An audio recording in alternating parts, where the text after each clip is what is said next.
Today's Thursday. Do you guys happen to know like what the strongest day of the week is, or what the strongest days of the week are? Oh man.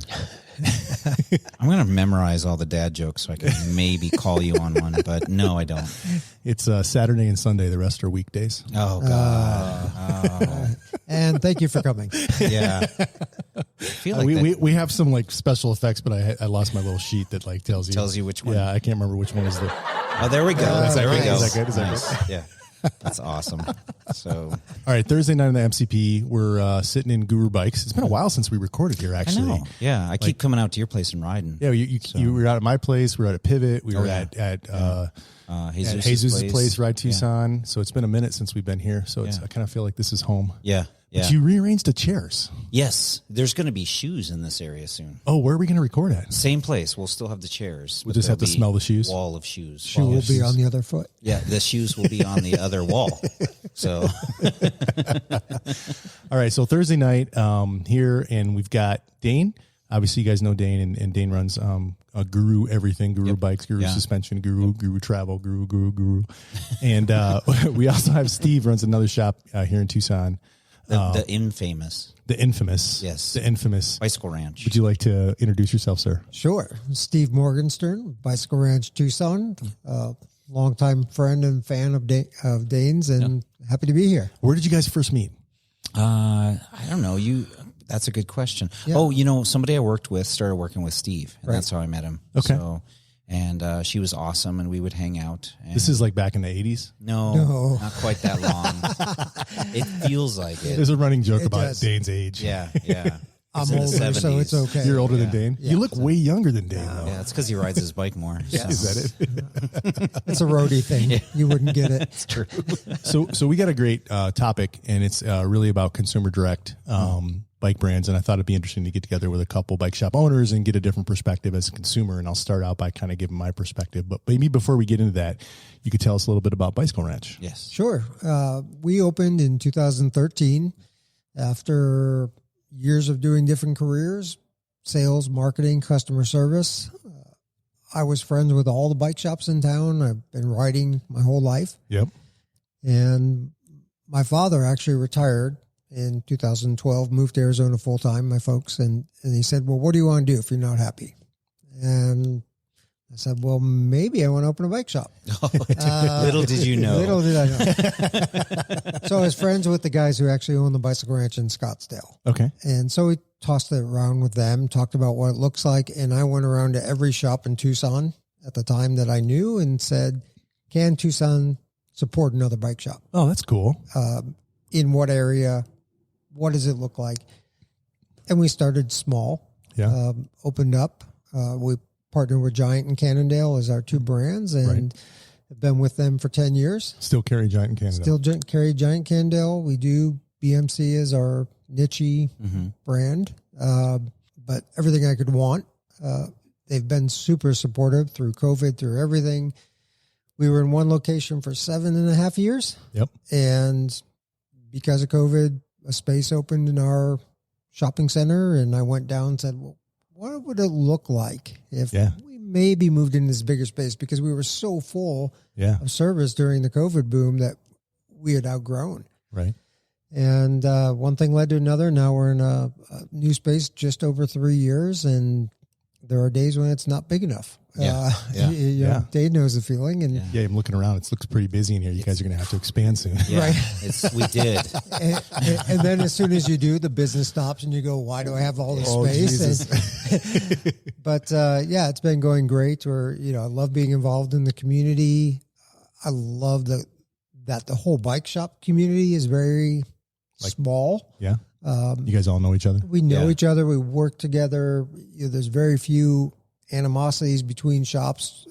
Dane and I have been sending people back and forth. That's cool. For specifics, or working on brand specific or item things that one can't do for the whole 10 years. Yeah, and I love it. I'll drop off suspension at Steve's shop and just hang out for like an hour, just chatting with everybody. Yeah. That's cool. Yeah, we've got a good relationship, so it's very nice. Yeah. That's awesome. You carry Giant. I was telling you earlier that I've been like researching stuff, and in addition to like researching the bike shops in Tucson, I've also been researching like all the brands and where they're actually the factories that the bikes are made in.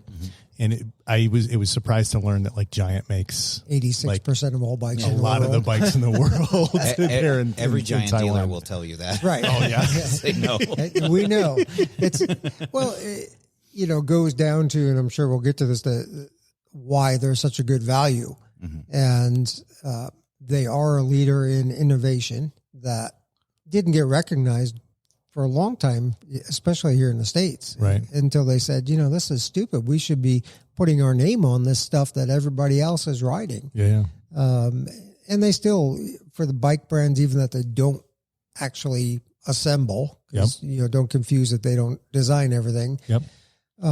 They just manufacture. They manufacture. In Taiwan and other factories. They get the plans, and but they do tube shaping in aluminum tubes for some brands that they don't assemble, because they actually own the aluminum foundries and extrude the aluminum and do the tubes. And it's pretty amazing what that whole bike world is. And it's now not just Taiwan; it's Philippines and Netherlands and Germany and everywhere. Yeah, I was watching, I think, the release of their new road bike, and from the Taipei Bike Show or whatever, and they were talking about how they actually source, like they do their own carbon, their carbon fibers, they do their own carbon fibers. Holy shit! Yeah. Only a couple places in the world do that. That's interesting. They even have their own mine to get the aluminum. Do they really? Yeah. They're fully integrated. Wow, totally vertically integrated. Vertically integrated. Oh. Yeah. Well, good on you, Giant. So yeah, that's cool. Yeah. They said, I forgot who told me this, but somebody said that if they wanted during COVID to just shut every bike company down, they could have. Yeah. They could have just said, nope, we're not making your bikes. We'll just make our own. But they didn't, because they were future thinking, which is nice. They wanted, win-win. They got to keep their customers. Yeah, they got to keep their customers viable as well. And so they meter their own so that they could put out. I've heard that they, in the grand scheme of production, they're number 3 in terms of the hierarchy of what bikes get built. Who's number 1 and 2? Do you know? Specialized? No, they don't. Specialized isn't made by them, actually. Whoa, interesting. They're made by Merida. Okay. Merita's the other big manufacturer. Right. Yeah. Which is why you'll never see a Merida bike sold in the States, because Specialized says no. That's an interesting. I didn't know that. That makes sense though. Yeah. But I don't know which is the front leaders, but it's Canyon and Felt and Cervelo and or not Cervelo, but there's quite a few. Interesting. Now I got to try to figure that out. Right. Yep. What are their number 1 and 2? A lot of it you do secret. late I at do night. I like to try to figure that stuff out. So there's an interesting thing about Giant that I learned. If you take a cow and you trade it for some magic beans, you can actually grow a vine. I don't know if you guys have heard this, but grow a vine and get 2 Giants factory. That's how you get there. So.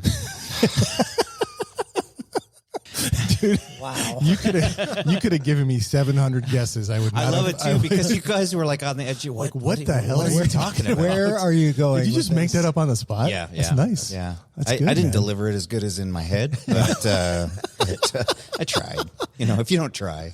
So. All right. So let's get to the topic here. So, thank you for the overview of your shop. Sure. That's pretty cool. Yeah. I was telling Steve I haven't been in there because I live in Vail, and it's like, it's in India basically compared to where I live. Hour and a half. You have to pack a lunch. South Phoenix. South Phoenix. Yeah, you're in South Phoenix, and I'm in Safford. In the Gila Valley. Anyways, all right. So the topic of today, as a consumer, I own a Gorilla Gravity. Mm-hmm. I own a Lightspeed. Yep. I own a Specialized. Yep. And I own that Rocky Mountain that's sitting right behind you right there. Yep. Dane just put a coil on. Yes. I can't wait till you ride it. And when I was going through the purchasing process, right, of buying those bikes, I just set out this is what I want. Gorilla Gravity, it was I want a big burly bike that can handle I'm a big guy, so it can handle my weight. I wanted a titanium gravel bike. Mm-hmm. The Specialized, I don't know, I got from a friend that was cheap, so it was used. I wasn't looking for Specialized. I test rode it and it was awesome.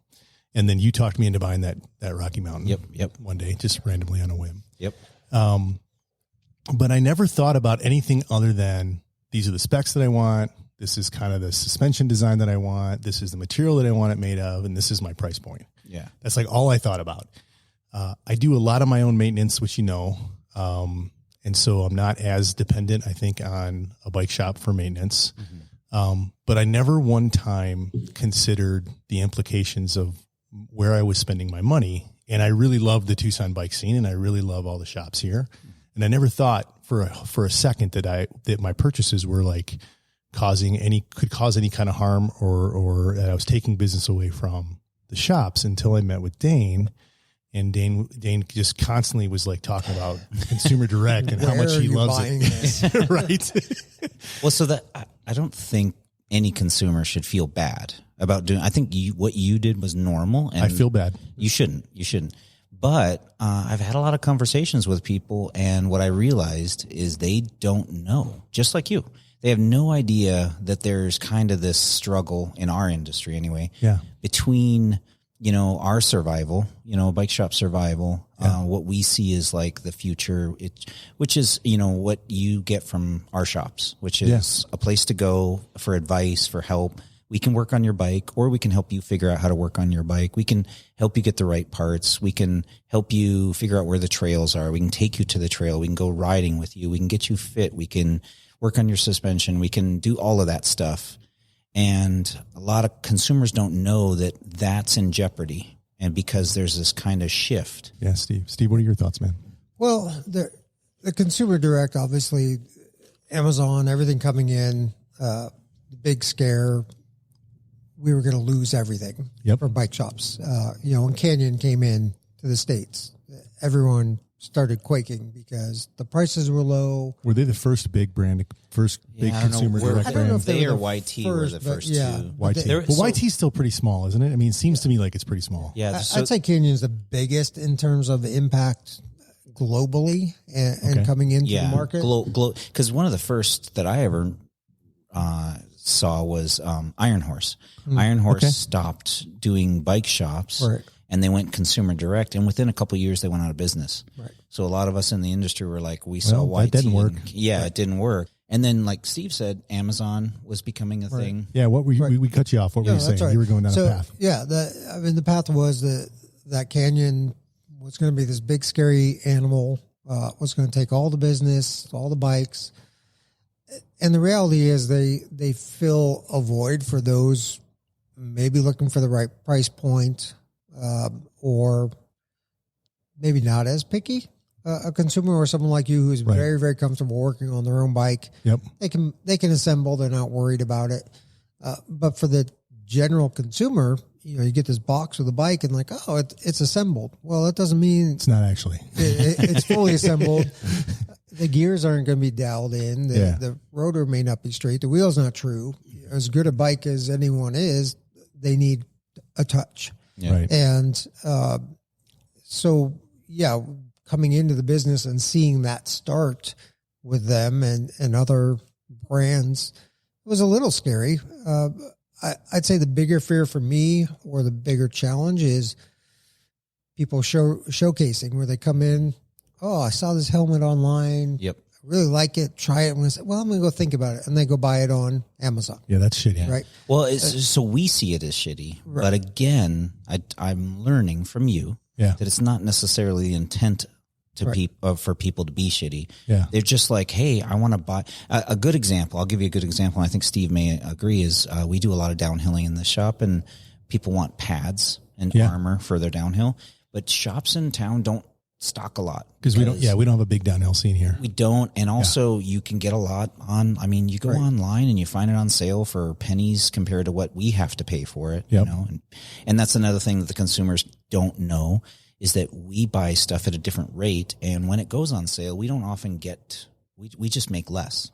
Right. And so if we don't, gives us money back for the sale price. Yeah, exactly. And so stocking a ton of stuff that's regularly on sale is kind of scary. You don't tend to do it. Yeah. Anyway, customers are like, hey, do you carry any pads? I want to come and see what size, or what size shoes or what have you.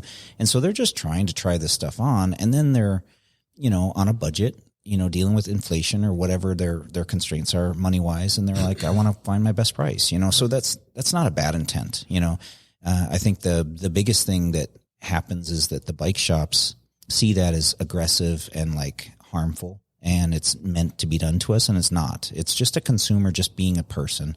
Yeah. And was the whole point of this and our conversation is to realize that, there is some harm that people are doing without knowing. When they the showroom or showcase, right, which is when they go into a retail place anywhere, try out something to figure out what they want, then get on their phone and order it. Right. You know, and while they don't still in the store. Yeah. While still in the store. Yeah. Have you guys seen that? Have you guys seen that? People for actually sure. like, Absolutely. Yeah.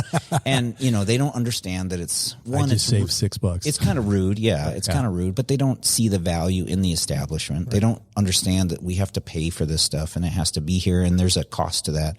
And that if we all went away, that wouldn't be around, right. And they don't know that they're unintentionally maybe causing the demise of something that they need. Yeah. So go ahead. I was going to say the biggest thing, like Dane was talking about, is the community infrastructure, right? If there's no local bike shops to support things like happened last night, the Ride of Silence, if there's no one supporting El Tour de Tucson, if there's no one supporting local races, then cycling as the community, a community diminishes, which means there's not as much safety. Yeah. Your kids aren't as safe riding on the streets. The bike lanes don't get expanded. There's no the trail development and trail development is right? gone because all that support comes from the shops who are. I always tell people we're not just a shop, and Dane I know is the same way. He doesn't want someone to come in, buy something, and never come back. No. Right? We are a resource. When people walk into our shop, I just moved to Tucson. Great. Here's a great place to ride. You need a vet.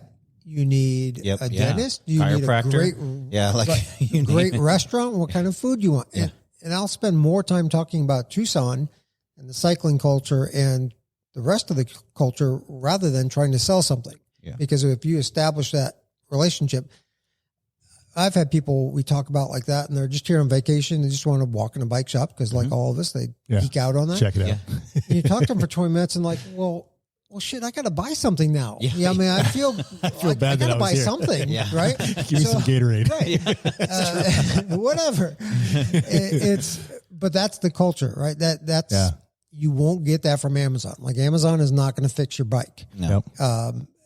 And as Canyon, I'll use them just because they are the big animal. Yes, you can get a bike from them, but I've had 4 or 5 instances where there's a warranty issue. Yeah. And the customer goes, my bike's cracked.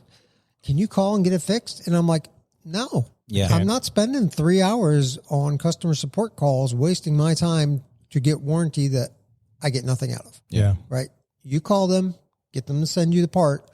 We'll install it and charge you for it. Yep. So let's think through, if we think through like the total like life cycle of ownership of a bike, would you guys be cool if we like walk through the value proposition that the bike shops bring to me, the consumer? Yeah. Right. So if we start with like, I'm trying to figure out what to buy, like what's the value proposition that the bike shops, what do you guys bring to me as the consumer?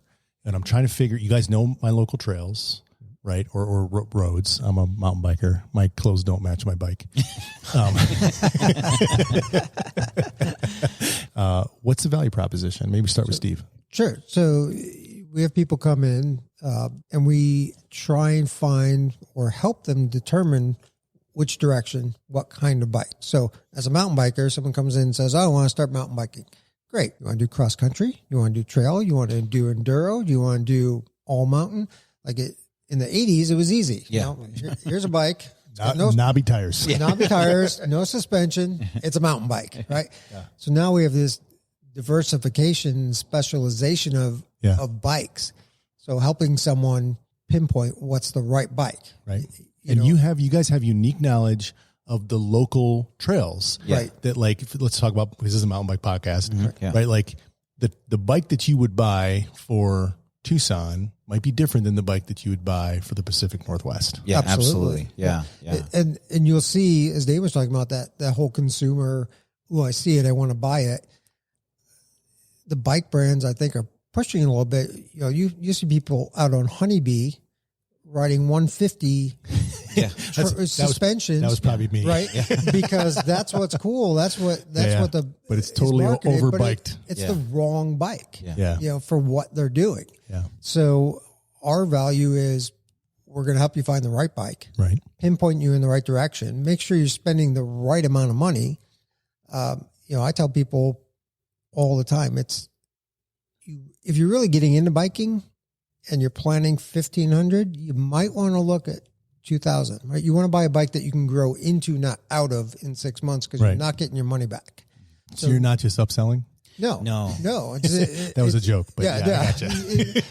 but that's how it feels, right? Yeah. But you're trying to find that good balance between value, long-term use, and the amount of money that the cyclist has. Saving the consumer money in the long run. That we're talking total life cycle. What do you think? We battle that. So I totally agree with Steve. That's really our function. Is we're a center for people to come to learn, and to find out about this stuff. We want to help them do it the best. And because our motivation is to make them a part of our community and to see them on a regular basis and to be friends with them, to go on rides with them, we don't try and upsell, and a lot of people don't know that, because there's a lot of culture out there that does upsell. Do you want fries with that? That, whatever you think about it. There's a new term that I just learned, spaving. Have you heard of this? No. So spending to save. So like, for instance, like buy one, get one free. Right. But you only need one. Two Konas. Yes, exactly. Right. Yeah. But you know what I mean? So like, it's these things that marketing does to try and get you to spend more. It's very rare in bike shops that they're really doing that. What they're most of the time doing is trying to help you spend less. And people have a hard time with that, because they don't understand that, if you buy 2 bikes, it is more expensive than if you buy one. So if you buy a little bit better bike now, you won't outgrow it. You won't feel like you need a new bike right away. Right? Okay. So that's helping me select which model, which bike I want. Mm-hmm. What about what size I need? Well, yeah, absolutely. Same thing. Yeah. Whether we have different sizes of bikes. So, the lines that we carry and what Dane carries, you can't have all of them, right? You're not going to have a small, medium, and large in every model spec. Yeah. But you could order them. Yes. We can order them. But so we'll have a small, medium, large, different levels. Yep. So you can get on this bike and see the feel. We have a fit bike where we can do the stack and reach and try that. I've been in business long enough now. Dane's been in business. So if someone walks in and says, I'm 5'10", well, 2 people at 5'10" may be on different size bikes, because one has a longer torso, one has longer legs. And so you really have to look at those things. Yep. People don't want to ride a bike on the road. I'll put it on the trainer and let them sit on it and check that. Yeah. So the sizing's important. And then, what we do, because I do a lot of road bikes, I do a lot of hybrids. Every bike is offered a complete fit. Mm-hmm. So when the consumer comes in, it's like buying a dress, I tell them, or a suit. You know your size, but you might need to have it tailored. Yeah. And growing up, there was a lot of times, we'll set the seat height and go out. Oh, you want to fit?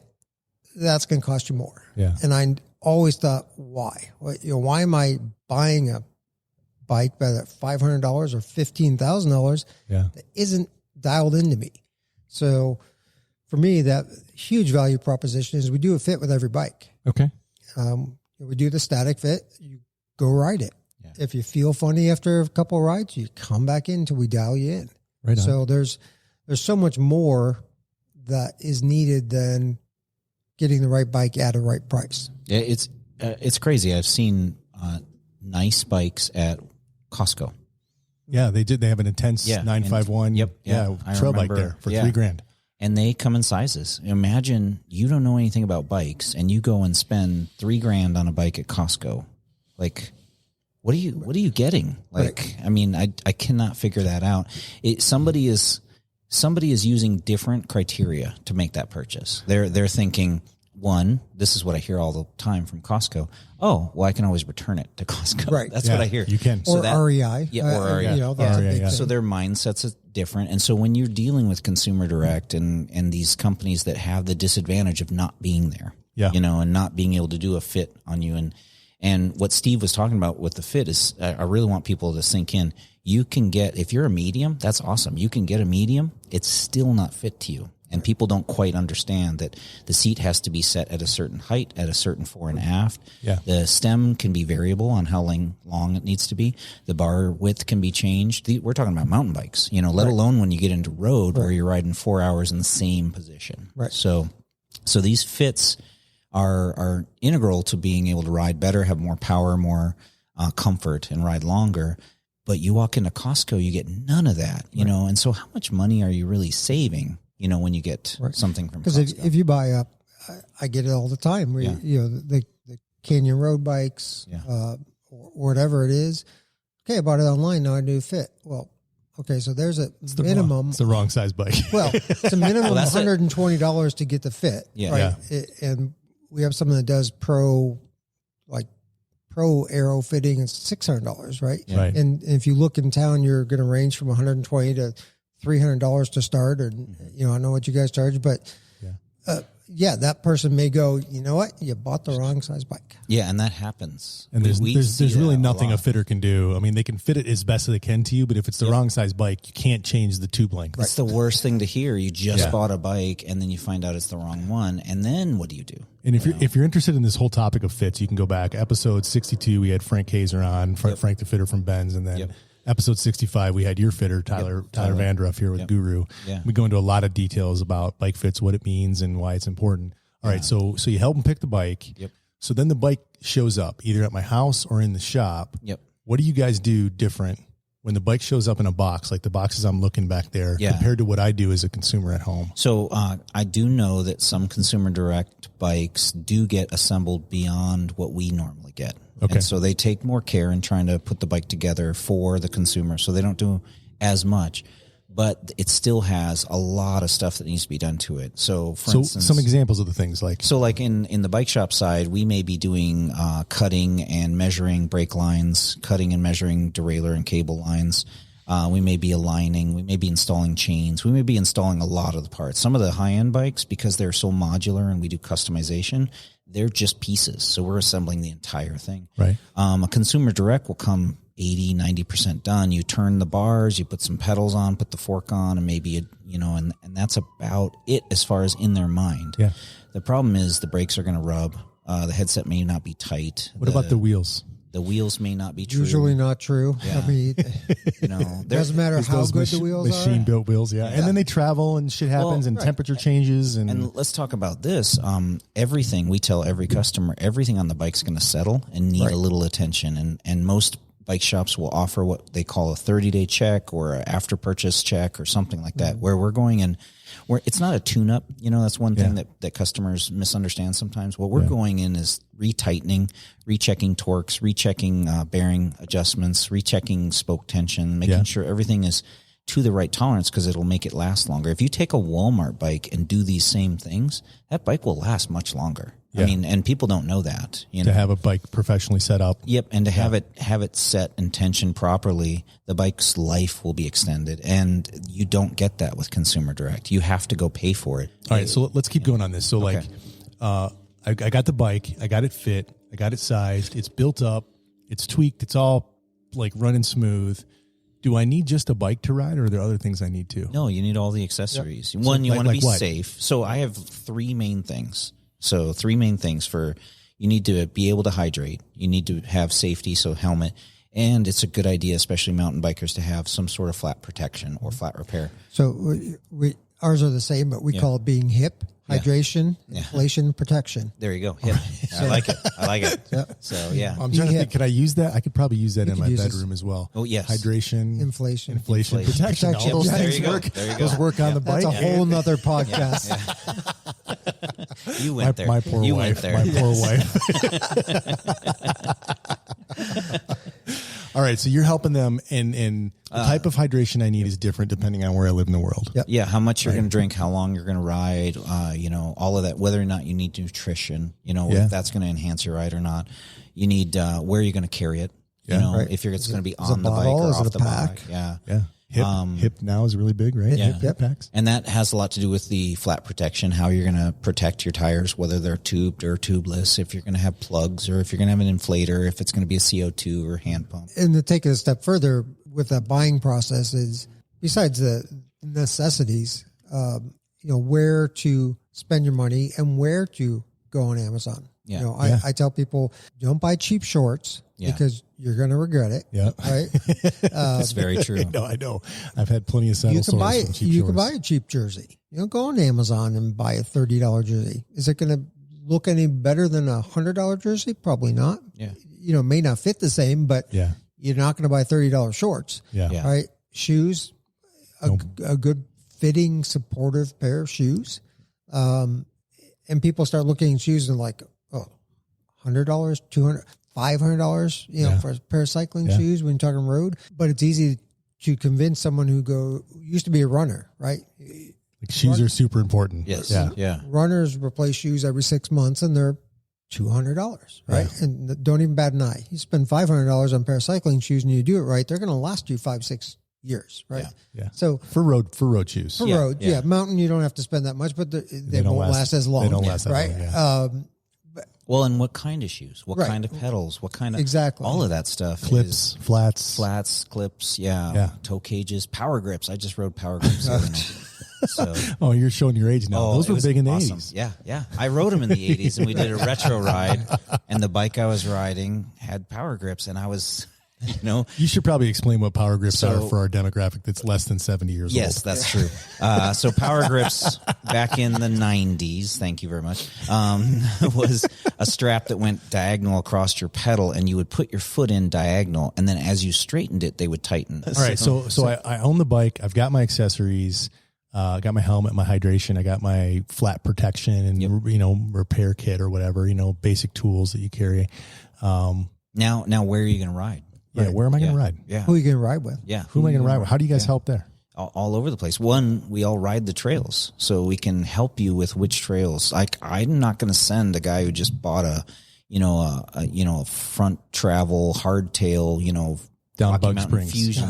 And tell them, hey, you need to go shuttle Bug Springs. That's a big downhill course. Exactly. Yeah. And so I'm not going to send them that way. I'm going to send them to more tame, get used to it, somewhere where they can just get used to the bike, and then, knowledge of local clubs, local groups that go out and ride and those, organizations, whether or not you're having clinics to help them with basic maintenance, they need to know how to change a flat, Canyon doesn't tell you how to change a flat. Maybe they do. Maybe they have some video that you can probably watch. A Canyon video on flat Maybe changing. they do. But I'll tell you, from somebody who has to touch the stuff, you can't get there and touch it and feel it and really know what you're doing. So and so we go that extra mile to do all of that, have that knowledge, have that that help right at their fingertips, for no charge. Like, it's not like we're charging for this stuff. Right. It's all part of the experience. So there's a lot that you're getting.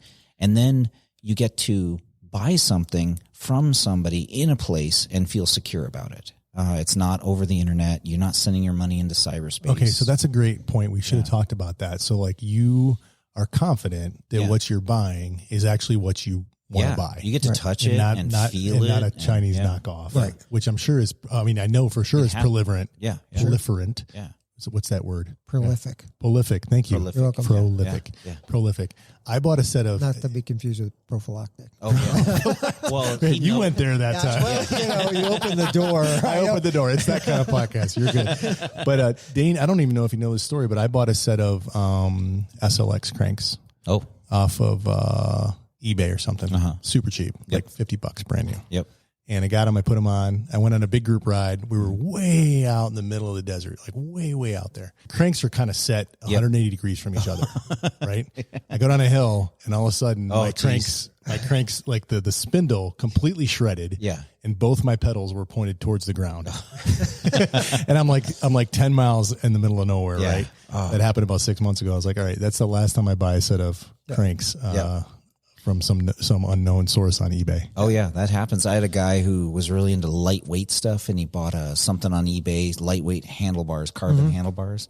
Please don't do that. You stab yourself in the chest. He was riding the Tour of the White Mountains and racing. That's a rough trail to ride, and too, right? he's riding in it. They snapped off on him, and luckily he's okay. But man, that's one of my worst nightmares, having my handlebars break. If I get a scratch or a scar on my handlebar, boom, it goes into the bin. I'm gonna toss that bar and get a new bar. I just can't imagine having some unknown company making something that my teeth are really relying on. So I know what you guys do in your relationships with SDMB and and how you guys handle. You guys do social rides. What do you guys do, Steve?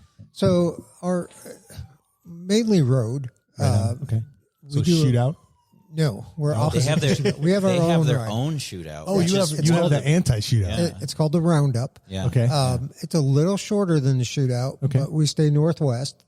I like to tout it as a much safer ride. It's a little smaller, but the roads are safer. Okay. Does it go on Saturday as well? It goes Saturday, so it's totally opposite the shootout. And we have people that go back and forth and do both. Yeah. Ours has more like punchier sort of sprint points and surges, whereas the shootouts, just a long sustain with one or two climbs. But we do that ride, and we'll get 80 people. Oh, wow. And then we do a shorter version called the Little Roundup, which is usually led by someone for newer riders. Yeah. They haven't ridden in groups much. They've mainly been on the loop. They don't know, not comfortable on the road. Yeah. So more comfortable riding a Peloton or with a group of people right. than And it is to learning ride by yourself. What the hand signals, the dynamics of a group. We all start together so that they see what it's like to be in that big group, and then it spreads out. It spreads out after the warm up sort of over, and the big group takes off. Fast guys go. So it differentiates from a 20+ mile an hour average, and the little group is more like a 16 mile an hour average on the road. Okay. We do a few off trail or gravel rides, but I found that a hard thing to do. I mean, kudos for Dane for getting those big groups and doing the group rides, but the culture of mountain bike group rides is very different than the culture of a road bike group ride. 100%. And I appreciate both, but I'm more comfortable personally. Yeah. On the roads, I want to go out, I want to ride, and they don't always have to be, So you guys don't stop to take weed breaks. Yeah. How many beers? don't. How many beers do you take? We stop for water at the gas station. How many beers do you fit in your baggy shorts? Yeah, right. It's a little different. But we do that's really our only organized group ride because I only have so much bandwidth to organize. Yeah, but that's a big deal that you get. I mean, that's 80 people or more, right? Yeah. I mean, I'd say average is probably 45, 50 a week, but it's a big ride. That's a big group. That's a big group. It's fun. Barely smaller than the shootout. So how can people learn about that? So on our website, bicycleranchtucson.com. Okay. We have a Strava group, BRT, Bicycle Ranch Tucson Strava group. And, we've got, 700, 800 followers on the Strava group, and people will be in town for vacation and say, I saw this ride. We just had 3 guys that flew out from Jersey. Mm-hmm. They did Lemon one day, they did Saguaro East one day, and they did our ride. Yeah, that's cool. Just 700. It's a lot of spandex. 700. Yes, road cyclists. Yeah, so it's a lot of things. A whole lot of lycra going on. It's a lot of lycra. How many times do you guys stop in session on the road bikes? No. I mean, occasionally we got to skirt some dirt and all that, but there's a few endos, every once in a while. I got to tell you, the most exciting about road bikes is the crashes. They're They're exciting. pretty and scary. spectacular. Yeah. We used to joke that people, I race downhill, and people would joke and say, "Oh, you're crazy downhillers," and I'm like, "No, I wear full armor, full face." And I careen down the mountain, and the only thing that can happen is I have to make a mistake. The trees and the rocks don't jump out in front of me. Right. Yeah. The crazy guys are the guys in underwear out and mixing it up with the road, with the cars. Jumping out of your car at 35 miles an hour. Barely have a helmet on, and barely are covered, and they're doing 40, Right. So it's a different world. It's a different world. So as I come back to the value proposition, so I've got my bike, I've got my stuff. Mm-hmm. I got all my accessories. I now know where to ride. I've got people to ride. I can ride with the shop rides, or I've hooked up with the local groups. I know a little bit more about my trails or my local roads and my bike breaks. Mm-hmm. How do you guys help? Well, one, we're right here. Yeah. What do you do with the consumer direct?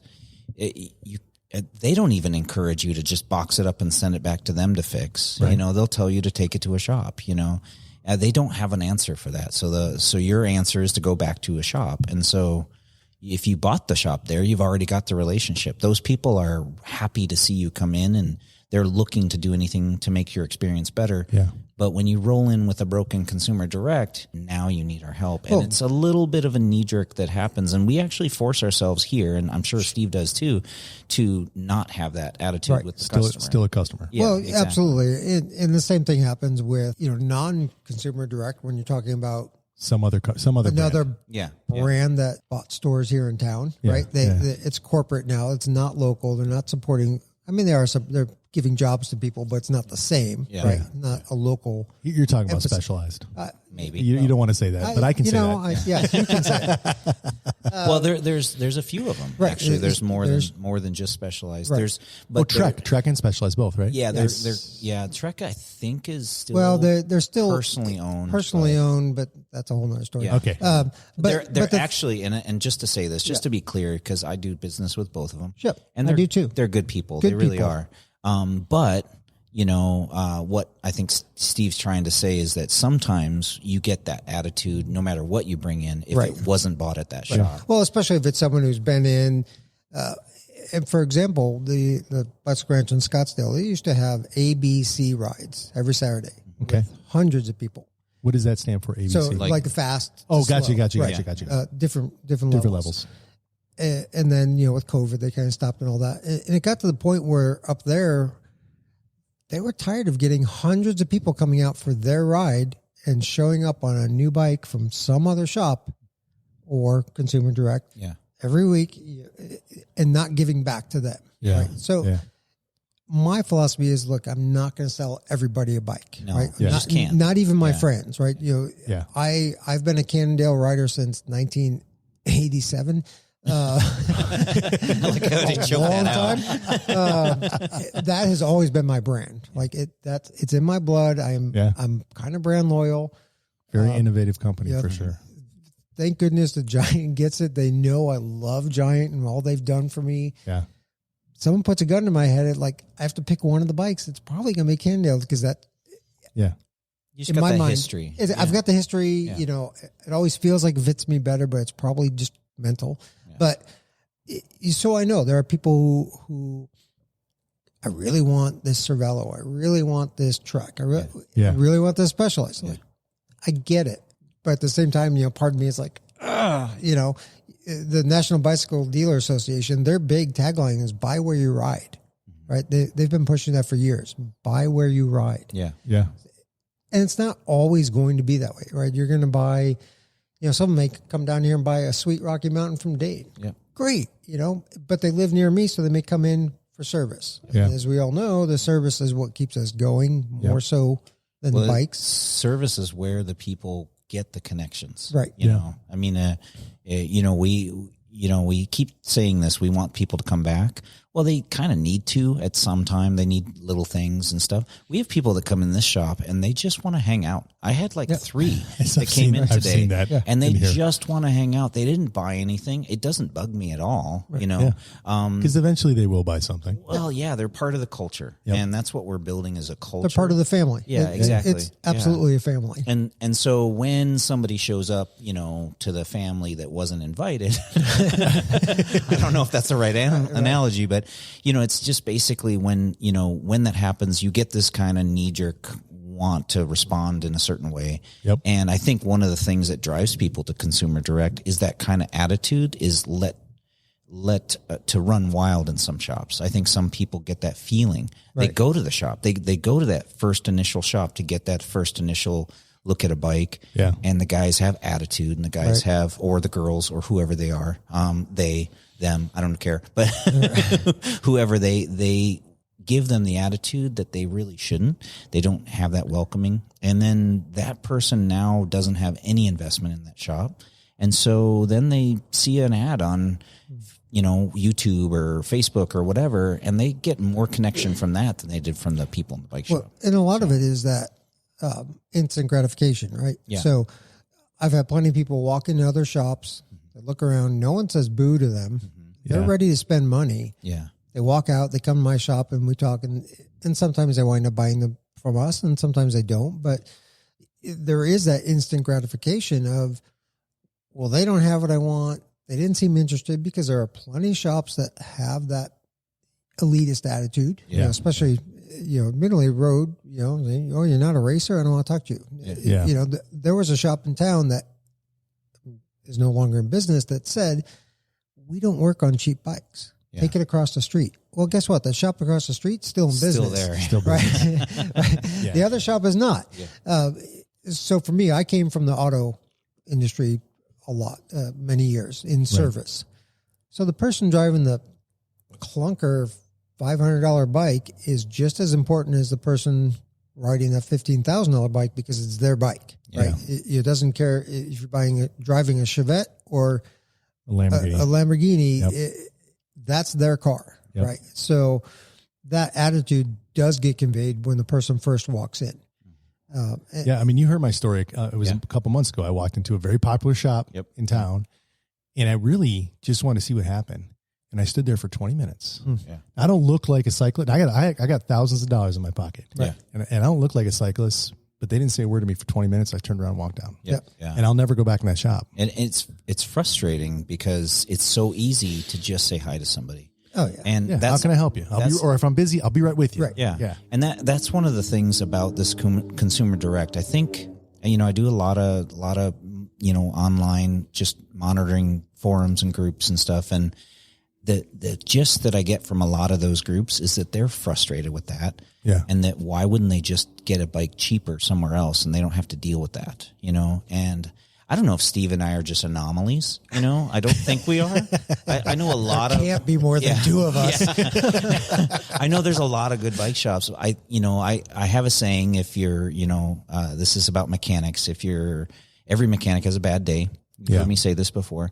But if you can count on your mechanic having a bad day, then you need a new mechanic. And that goes for bike shops. That goes for just about anything. Everybody can have a bad day. You go to a restaurant, they just screw it up one day. That happens. You know, if you go every time they screw it up, stop going to that restaurant. Right. So, for sure. Okay. So you guys come in, you guys fix the bikes, do the maintenance. And these bikes are expensive. Yeah. What if I break my frame and I need a warranty or something? How does that work? So in the bike shop, you're going to get somebody who's an advocate for you. They're looking at it. They're seeing you. They're figuring out how to help you out. They're figuring out what happened, and they're going to bat for you with that manufacturer. When I've been doing this a long time, manufacturers are not always on your side when it comes to a warranty. The first thing they do in a lot of cases is sometimes assume that what did you do? Yeah. What did you do? Yeah.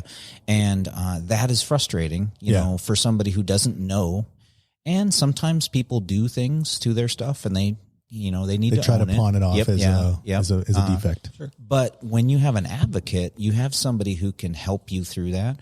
And then when you have invested your time and money in that shop, they're going to invest their energy, knowledge into helping you. So you guys have relationships with the manufacturers that you sell. Yep. Yeah. And so there's a level of trust that gets, developed between you and that manufacturer. Yep. And when I come in, you guys can look at a bike, and I think probably, 7 times out of 10, you can look at a bike and be like, that's a defect, or you drove with your car, your garage with the car still on, or the bike still on the top. Right. You ran it over or something. You guys can tell that. Yeah. And you're not going to call the manufacturer and say, hey, this guy is a defect when he ran over his bike. No. I had a guy come in with a pair of Shimano shoes the other day that he's like, what's the warranty on these? And literally it looked like he had dragged it across the tarmac. It was down to the metal. The lugs were down to the metal, gone.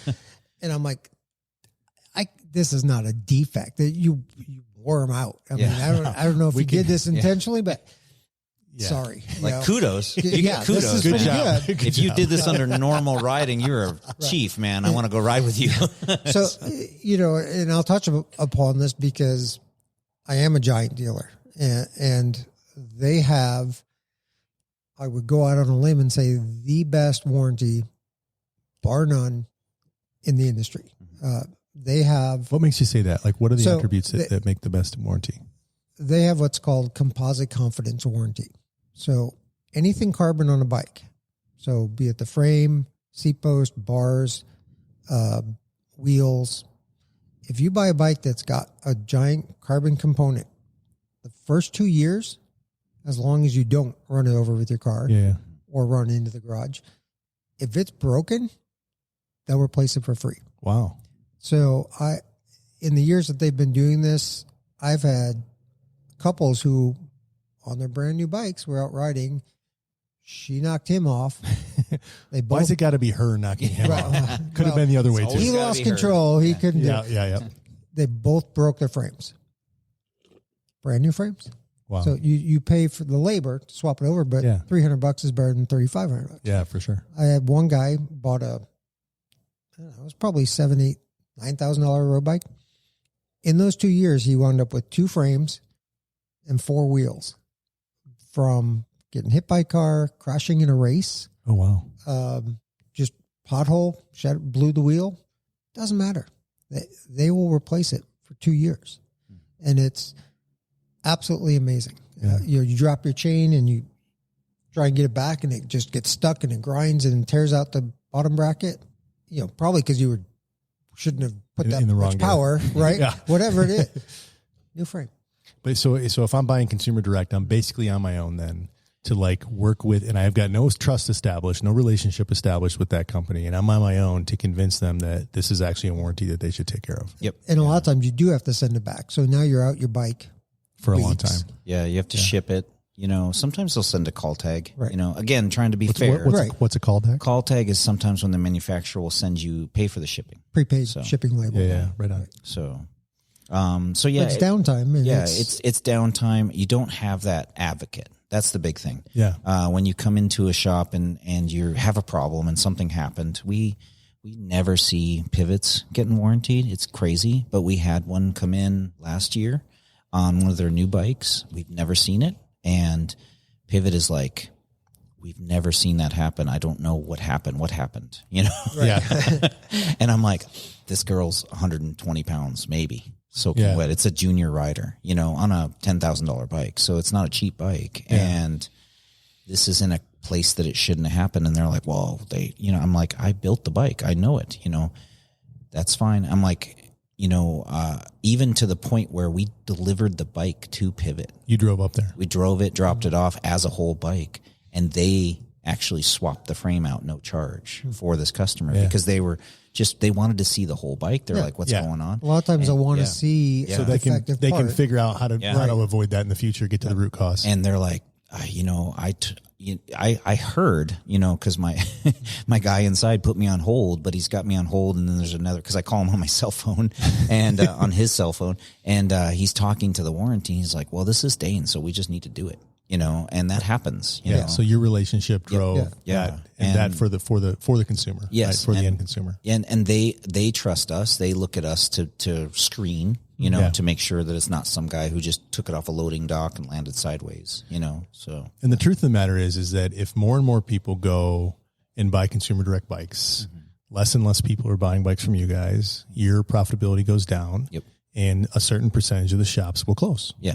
And then all those values that we just talked about, from finding the right bike to getting the right gear to getting it fit to learning how to ride to having places to ride or groups to ride in to getting your frame warranted. Well, sponsoring the groups, Right. sponsoring the trail days, You guys do that as well. going out and being at events, supporting events. The events will leave. Like all of this structure, I've called it before the ecosphere. The ecosphere of the bike ecosphere is like, the local ecosystem. Everything around goes bikes, away, and so everything starts to taper off and go away. Then the sports shrinks and gets smaller and smaller, and then you just have a few people, and then all of a sudden the sport starts to get stagnant and goes away, and that's a real thing that can really happen. It happened. Remember when baseball had their strike, and everybody stopped watching baseball for a while, a long time. and it took them a while to get back. And I don't think it ever fully recovered. They're messing with the rules to try and get that fan base back. So that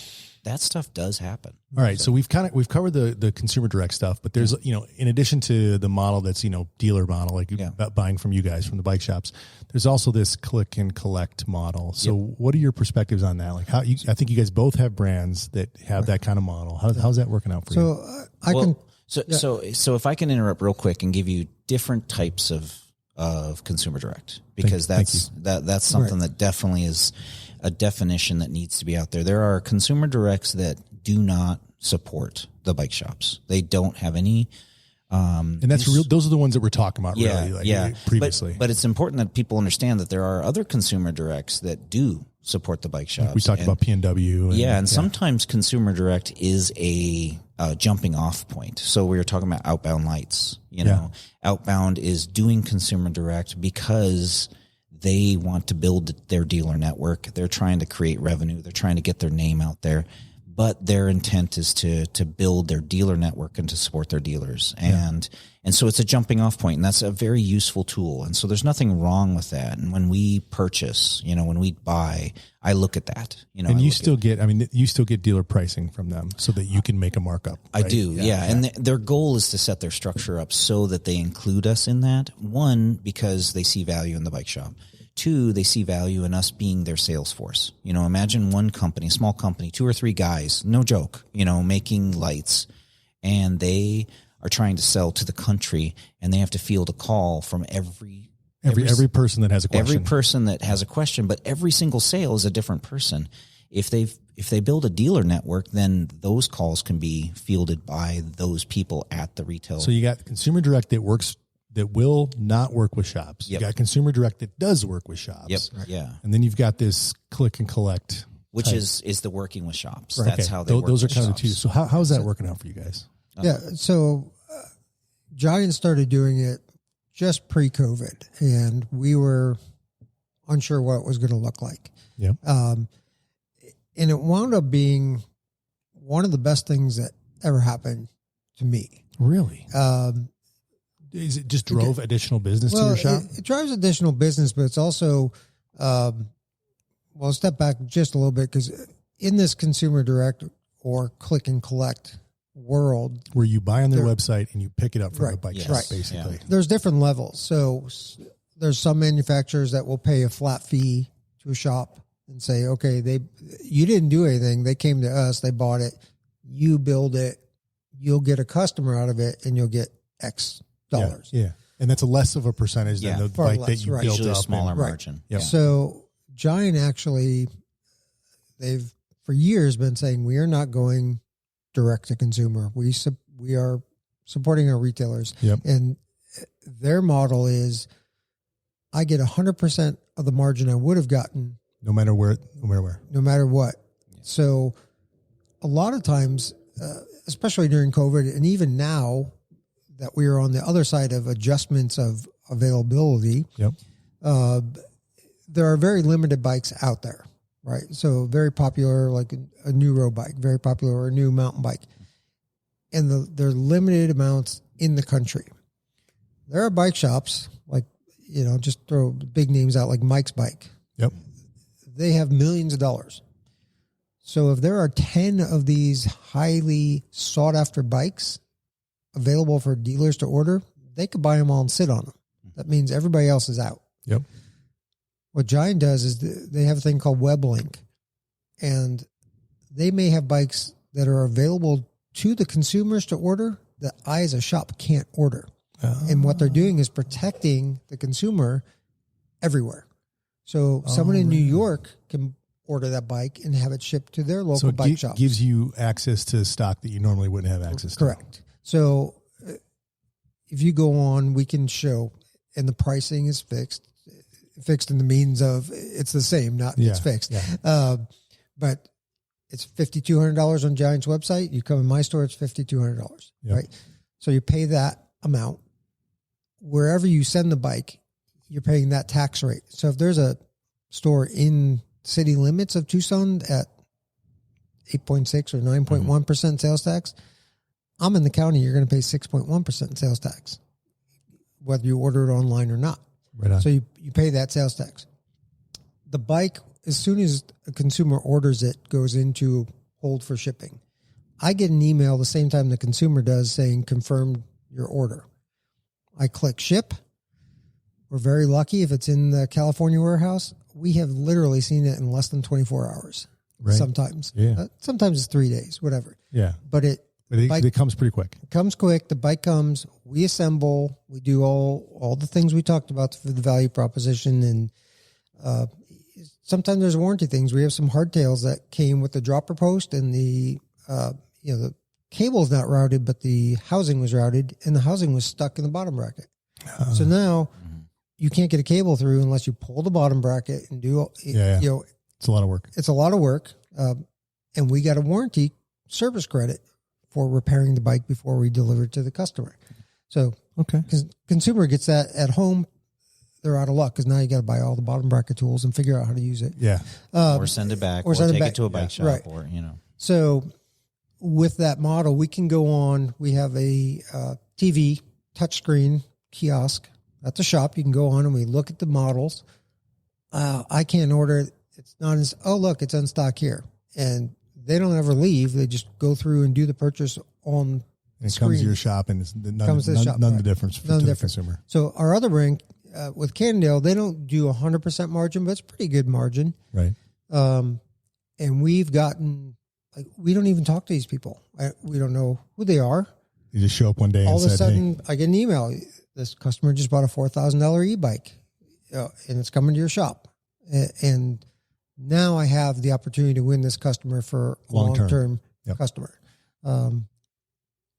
First impression, impress them, do all that. Yeah. Now they're like, oh, I'm coming back. Yeah. So we do get a lot of consumers who we maybe didn't talk to. Yep. We get a lot of consumers who, I always joke, do your comparison. If you're looking between us and a bike that Dane has, you've ridden them both, go home, think about it. But if you're drinking that bottle of wine or beer tonight and you think, I don't want to wait till tomorrow, buy it online. So the one thing I will say is a shop, it can affect cash flow in that I'm not getting that $4,000 to then have to pay whatever my terms are, 60, 90 days, the $2,000 or whatever the margin is back to them. I get a credit for my margin. It goes on your account. It goes on my account. So there were times during COVID when cash flow was really bad. You had tons of credit and no cash. Well, I had a lot of bills and no cash that I would tell people, go online and buy it because I don't have the outlay to get it. And then I could knock down my due invoices. Yeah. So I think, and I was on a National Bicycle Dealer Association podcast, and I talked about this because it's a big thing that, to me, it's been a great piece of business because it draws people to shop. They see it online and they say, oh, I can buy it online, but it's not coming to me. It's coming to a shop. To a professional. Yep. Now I'm getting even more value from that online purchase because I now have resources I'm not paying anything more for, but I'm not paying any less for. Yeah. Yeah. We've dealt with other companies that do similar things. We just dropped one of the companies when we opened the shop, and it was because they started with that. They started with, hey, this will be a way that, their argument is like, well, there's some guy in a tiny little town without a bike shop that needs our bike. Right. And they're like, so this is how we're going to do it. And it's not meant to hurt you. This is what we're doing, to help that guy out. It's not really what they're doing. They're trying to increase. They're trying to deal with, getting bikes online, which a lot of us as consumers go online and shop, and they want that exposure.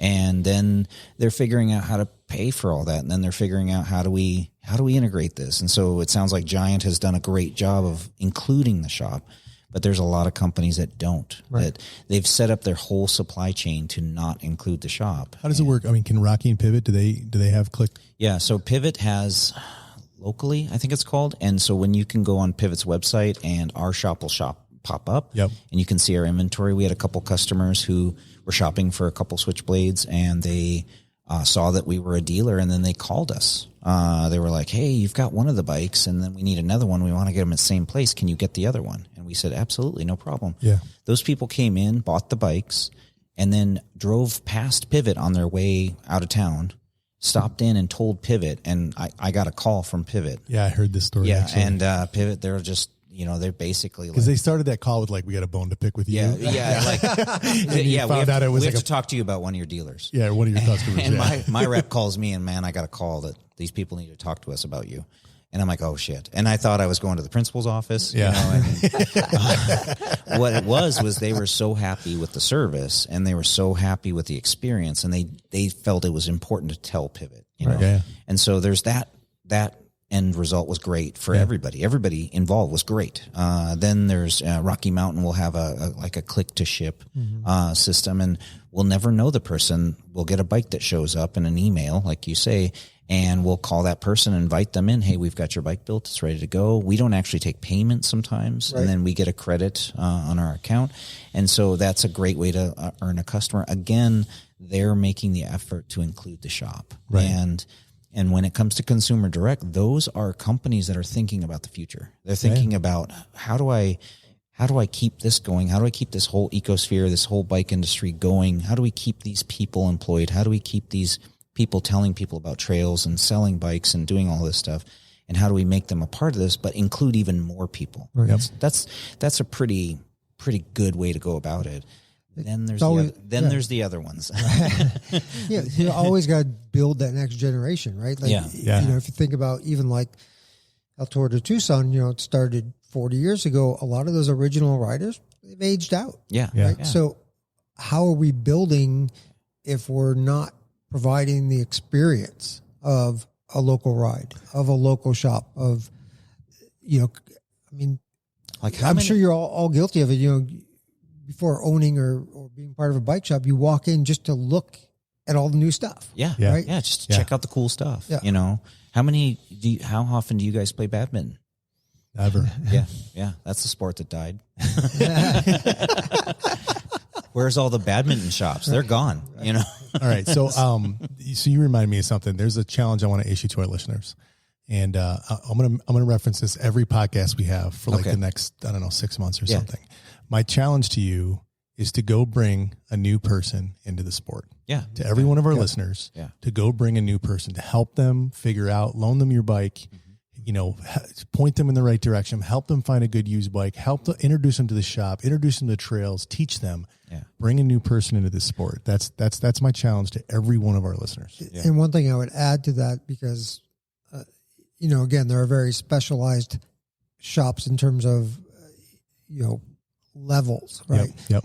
And one of the things I have always used as a tagline is all riders of all ages and abilities. Yep. So when you're introducing that one person, it could be on a Walmart bike and they're cruising around the neighborhood, right? It could be whatever. You know, I don't want all of my riders to be Cat 2 racers, right? Or downhill bombers, right? I want the guys who are cruising the loop, because the loop here is amazing. It's amazing. We have a podcast coming out. The next episode we release is going to talk about the loop. So that wouldn't exist if there was not the support of the local bike shops and the local community. You know, people move here. They move to Tucson to ride their bikes. That's why I'm here. Yeah. It's true. That's why I'm here. I mean, my house is wherever I live is always within a mile of a trail, a mountain bike trail. Like I pick my house based on the access to the trails. Nice. So in that inclusion of bring somebody new, it doesn't matter what. Think outside the box. Just get just get them on 2 wheels or 3 wheels, or 3 or one. Yeah. Adaptive bikes, you know, are a big thing. You know, adaptive bikes. Aho down in we talked to Brian Newberry and Aho. They do a lot of adaptive bike stuff down there. Hey guys, Steve? Do you have any final thoughts for our listeners? Really, it would be thinking as a community, right? And you know, we're all guilty of buying on Amazon. It wouldn't be the behemoth it was if it didn't work, right? I get 2 boxes a day, right? But just semi being conscious of, okay, I may get this really good deal on this bike. It's the one I want. It's the one I read about. But I'm going to support my local shop by buying my computer, my helmet, all those things that, I know for me, I can't buy shoes online because my feet are weird. And if I don't try them on, it's not going to happen. Going in, and if you're taking advantage of consumer direct and some great pricing, make sure you're supporting local. And it's the same with restaurants and, anything else you can think of. But think about your community. Yeah. Thinking community. Buy locally. Buy local. Support your local bike shops. Yeah. Pay attention to what you may be giving up. Right. Yeah. And we've talked about the whole value stream here, right? The value proposition of the bike shop, that what it gives back to the community, what it gives back to you as a consumer. Think about that when you buy your bike. Yep. Absolutely. Right on. Steve, Thank you so much for coming and thank spending you some guys time for with having us, me. man. That's awesome. Appreciate it. All right, you guys have a good one.